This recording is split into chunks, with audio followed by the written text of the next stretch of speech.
Rights protection army में आप सभी का स्वागत है।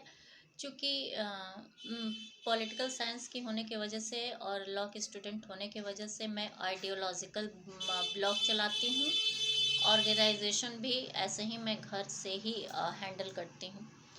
फॉलोअर्स हैं जिनको फॉलो करना रहता है, सजेशंस मानते हैं तो काम हो जाता है। तो यहाँ पे बात कर रहे थे कि सड़कें बन रही हैं। वैसे भी हम मायके जाते थे। सुदामापुर विनायका है, वाराणसी यूपी से बोल रहे हैं। अम, अपने फादर को देखने जाते थे, जाते वक्त मेरा 4 चप्पल टूट गया। तो हम तो सोचे थे कि यूट्यूब पे डालेंगे गवर्नमेंट कर क्या रही है, क्योंकि 10-12 साल पहले ही सड़क व्यवस्था इतनी खराब थी कि काफ़ी हम खुद ही वो किए थे, क्योंकि हर जगह कूड़ा फेंका रहना, गंदगी, मतलब आपको स्मेल से भी हर्ट और कई बीमारियां फैलती हैं। शायद आप लोग को न पता हो और पता हो तो भी ये जानना जरूरी है कि जो स्मेल्स होते हैं उसमें बहुत हानिकारक तत्व होते हैं, खास तौर पे जो आप लोग सड़क पे फेंक देते हैं। देखिए, जब कूड़ा वाला आता है तो आप लोग को वहीं उसी में डालना चाहिए, सड़क पे नहीं डालना चाहिए। ये तो आपकी असभ्यता है और अशिक्षित होना भी एक मायने रखता है। हम भी हैं, जब कूड़ा वाला आता है भले चला जाए, जब हमें पता चल जाता है आ गया है तो हम जाके डालते हैं।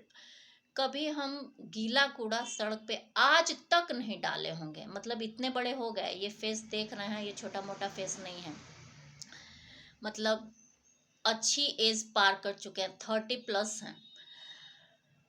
तो ऐसा हो चुका है, सड़कें बनना शुरू हो गई हैं। तो हम ये कह रहे थे कि हमारे यहाँ ये दूसरा वीडियो इसके पहले डाले थे, स्टोरेज नहीं है, मोबाइल भी हैक हो जाता है, मेरे वीडियोस भी ह्यूमन राइट्स प्रोटेक्शन आर्मी के एक्चुअली हैक हो जाते हैं। क्योंकि देखिए, पॉलिटिकल जीव जो होते हैं वो आपके एक स्टेटमेंट से जीते हैं, उनको स्पीच तैयार करना होता है। तो क्या होता है, वो दूसरे के स्टेटस, दूसरे के स्टेटमेंट्स, दूसरे के ऑर्गेनाइजेशंस को हैक करते हैं। उनमें कुछ नए उभरते नेता, कुछ बड़े नेता भी ऐसा काम करते हैं, क्योंकि उनको अपनी स्पीचेस लिखवानी होती हैं, उसी से उनके चुनाव भी जीत जाते हैं, अरबों का फायदा भी होता है, प्रशासन मिल जाता है, पूरा गवर्नमेंट होती है उनकी। तो बात यहाँ पे ये है कि आप सड़कें बनवाएं हमें तो लगता है कि रियल इस्टेट अगर हमारे हाथ में हुआ रहता 10 साल पहले तो सड़कें ज़्यादा बेहतर रहती। तो खैर, जो है आजकल के हिसाब से जैसे क्राइम्स चल रहे हैं वो बात की बात है। अभी यहाँ पे ये कह रहे हैं कि जल स्तर बहुत खराब है। हम बताएं कि 10-12 साल पहले, 12-13 साल पहले गोरखपुर से लेके पूर्वी क्षेत्र वगैरह हर जगह काफ़ी बीमारियां फैली हुई थी जल स्तर की गंदगी से। वो वजह भी था, उस समय नदियां न साफ थी, न हवा साफ था। मतलब आज के हालात ये रहते कि कोविड-19 से आप लोग को नहीं मरना पड़ता, आप ऐसे ही मर जाते 60 से 70, इससे 60 साल नहीं जीते।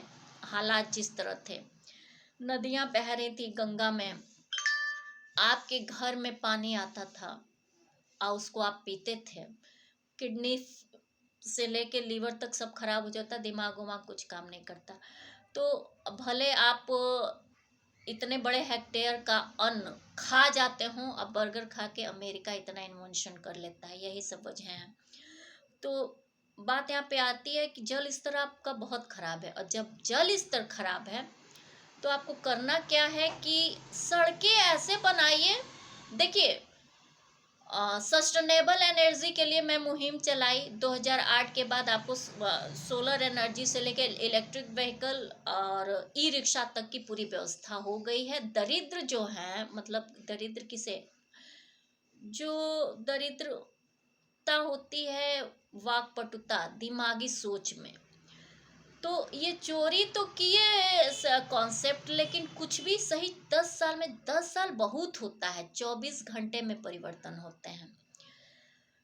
मेरा सुप्रीम कोर्ट जाने के बाद पूरी प्रॉपर्टी, अकाउंट्स के स्टार्टअप सब कुछ लूट गए थे। प्रेजेंट टाइम में एक अकाउंट पे 64 ब्लॉग्स हैं, सबके फॉलोअर्स हैं मेरे वहाँ पे। एक एक स्टेटमेंट्स, एक एक काम, एक एक पोस्ट के पैसे बढ़ रहे हैं, उस पर एडवर्टाइजमेंट होता है, वो जब चाहे तब निकलवा लेंगे। और इस समय प्रेजेंट टाइम में इंटेलेक्चुअल चूंकि प्रॉपर्टी है तो वो अरबों की है। तो इंटेलेक्चुअल प्रॉपर्टी उसी को कहते हैं जो आप इंटेलेक्ट से बनाते हैं। इंटेलेक्ट और उसका कॉपीराइट होता है इंटेलेक्चुअल प्रॉपर्टी। जब आप लोग किताब नहीं होगी तो गूगल से सर्च करिएगा, आप लोग को पता चल जाएगा। तो सबसे पहले तो हम इलिटरेसी इसीलिए दूर करना चाहते थे कि मेरा सबसे बड़ा नफरत था भारत के अशिक्षित लोग, क्योंकि न ये कुछ समझते थे, न ये कभी सही काम करना चाहते थे और न ही सही काम करने देते थे। इनको फ्री में सब चाहिए था, घूस मिल जाए, कहीं सेट हो जाए, नौकरी मिल जाए, चल रही है लाइफ, यही चाहिए था इनको। तो खैर ये सब स्टोरी करने की बात नहीं है। प्रेजेंट टाइम में मैं ये बोल रही हूँ कि देखिए ज़्यादा शिकवा शिकायत की ज़रूरत भी नहीं है। प्रेजेंट टाइम में अगर नितिन गडकरी जी क्या कहते हैं, सुने थे वीडियोस उनके कुछ कि सड़कें बन रही हैं, वाकई बन रही हैं, क्योंकि हम ही धमकी दिए थे कुछ आसिफ पास फॉलोअर्स हों उन्हीं के वॉलंटियर्स में होंगे जो शुरू करती हैं। अब बन भी किसके आईडी पे रही होंगी? मेरा रियल इस्टेट में आजकल क्रेडिट पे काम होते हैं। भारत का भी ज़्यादातर रियल इस्टेट मेरे क्रेडिट वाले ही आईडी पे आप लोगों को ज़मीन या मकानें दिलवाता है।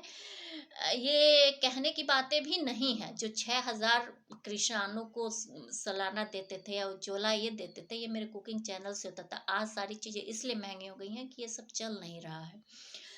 तो बात यहाँ ये है कि जब आप सड़कें बनना अब शुरू हो गई हैं, उसके लिए किसी को ना दफनाने, मारने और गंगा में लाश फेंकने की जरूरत नहीं है। फॉरेन स्टेट इन्वेस्टमेंट लेने के लिए रियल आराम से बढ़िए, अच्छे से बढ़िए।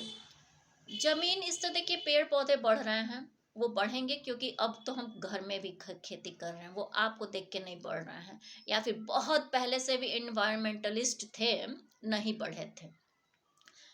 जो लोग थे अभी बहुगुणा जी मर गए आप लोगों की कृपा से। खैर कोई अमर अजर अमर नहीं होता है।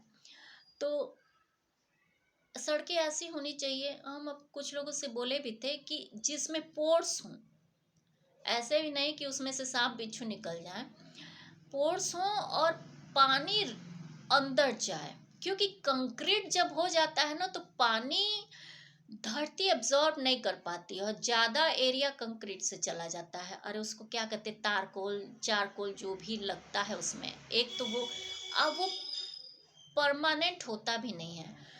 तो हमें लगता है कि इतना तो बीटेक वाले केवल हैकिंग के अलावा कुछ और भी अच्छा जानते होंगे, साइंटिस्ट भी हैं।